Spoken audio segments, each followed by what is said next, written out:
Hello students, तो आपका बहुत बहुत स्वागत है इस क्लास में। मैं आशा करती हूँ कि आप लोग बहुत अच्छे होंगे और आप लोग अपनी पढ़ाई अच्छे से पूरी कर रहे होंगे। हाँ तो स्टूडेंट्स, आज हम लोग पढ़ने वाले हैं अमीबा के बारे में।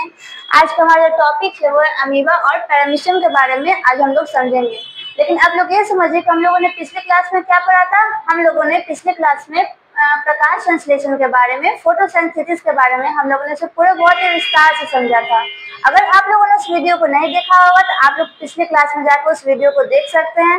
हम लोगों ने बहुत ही सरल तरीका से उसको बहुत ही अच्छे से समझाया था और मैं आशा करती हूँ कि आप लोगों ने उसे समझा भी होगा। तो आज का जो हमारा टॉपिक है वो है हमारा अमीबा। आज हम इसे समझेंगे कि अमीबा होता क्या है, फिर हम लोग पैरामीशियम के बारे में समझेंगे। तो आइए हम लोग स्टार्ट करते हैं। अमीबा अमीबा तो आप लोग जानती होंगे क्या होता है। इसका जो देखिए संकेत होता है, ये देखिए अमीबा का एक संकेत हो गया। ठीक है, आइए हम लोग समझते हैं। अमीबा एक सरल प्राणी संपोषित जीव है। क्या है? अमीबा एक सरल प्राणी संपोषित जीव है। यह एक मृदुजलीय, एक कोशिकीय तथा अनिश्चित आकार का प्राणी है। इसमें आपका तीन चीजें बताया गया। अमीबा क्या है? अमीबा एक मृदुजलीय, एक कोशिकीय और अनिश्चित आकार का होता है। जैसे पूछता है कि अमीबा के बारे में बताया, तो आपको तीन यहाँ पर मिलेंगे बताने के लिए। अमीबा क्या है? एक मृदुजलीय है और यह एक कोशिकीय और ये निश्चित आकार का होता है। आगे हम लोग समझते हैं। इसका आकार उत्पादों के बनने और बिगड़ने के कारण बदलता रहता है। जैसे इसमें हम लोग समझा था कि अमीबा का जो आकार होता है वह अनिश्चित होता है। इसमें वह देखिए उत्पादों के बनने और बिगड़ने के कारण क्या है? बदलते रहता है। आगे देखिए, यह उत्पादों की मदद से ही अपना भोजन ग्रहण करता है। ठीक है, अमीबा का भोजन शैवालों के छोटे छोटे टुकड़े, बैक्टीरिया, डायटम एवं अन्य छोटे एक कोशिकीय जीव तथा मृत कार्बनिक पदार्थ के छोटे छोटे टुकड़े इत्यादि हैं।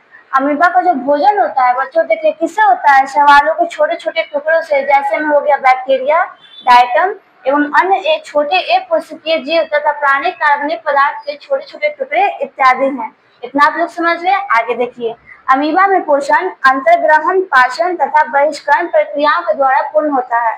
अगर आपसे क्वेश्चन पूछे कि अमीबा में पोषण किसके द्वारा पूर्ण होता है, तो यहाँ पे आप बताइएगा अंतर्ग्रहण, पाचन और बहिष्करण प्रक्रियाओं के द्वारा क्या पूर्ण होता है। आगे, अमीबा में पाचन भोजन राजधानी में ही एंजाइमों के द्वारा होता है। जैसे पूछेगा कि अमीबा में पाचन भोजन राजधानी में किसके द्वारा होता है, तो आप लोग क्या बताएंगे?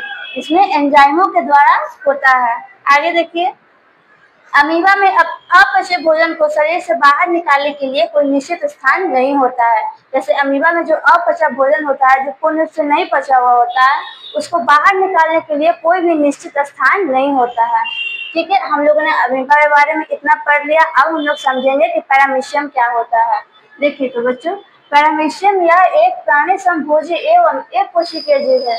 जैसे आप लोग सोचिए प्राणी संभोजी जीव, इसको प्राणी संभोजी भी या प्राणी संपोषित जीव भी इसे कहते हैं। ठीक है, अमीबा की भांति पैरामीशियम भी मृदुजलीय प्रोटोजोआ है। जैसे हम लोग अमीबा को समझा था कि ये मृदुजलीय है, पैरामीशियम भी ठीक वही है। पैरामीशियम भी अमीबा की भांति क्या है? मृदुजलीय प्रोटोजोआ है।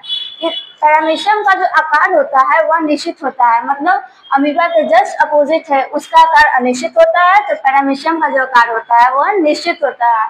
आगे देखिए, इसका शरीर में प्रचलन अंग सिलिया से ढका होता है। अगर आपसे क्वेश्चन पूछे कि पैरामीशियम में प्रचलन अंग किससे ढका होता है, तो आप लोग जवाब दीजिएगा कि इसका सिलिया से ढका होता है। आगे समझते हैं। पैरामीशियम में भोजन का अंतर्ग्रहण शरीर के एक निश्चित स्थान से होता है। इसमें इसका निश्चित स्थान नहीं था, लेकिन इसमें देखिए अंतर्ग्रहण से शरीर का एक निश्चित स्थान से घिरा होता है। ठीक है, आगे देखिए, जो कोशिका मुख्य या साइटोस्टोम कहलाता है।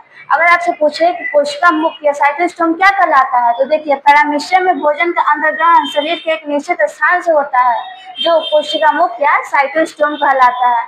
तो हम लोगों ने इतना पढ़ा, और जो हमारा नेक्स्ट टॉपिक होगा बच्चों, वो हम किसके बारे में समझेंगे? मानव के पाचन तंत्र के बारे में समझेंगे। तो इसे हम लोग नेक्स्ट टॉपिक है, ये हम लोग अगले क्लास में पढ़ेंगे। तो आज आप लोग बताइएगा कि आज आपका क्लास कैसा लगा, और अगर आपको ये क्लास अच्छी लगी होगी तो इस वीडियो को लाइक एंड सब्सक्राइब जरूर करें। ठीक है बच्चों।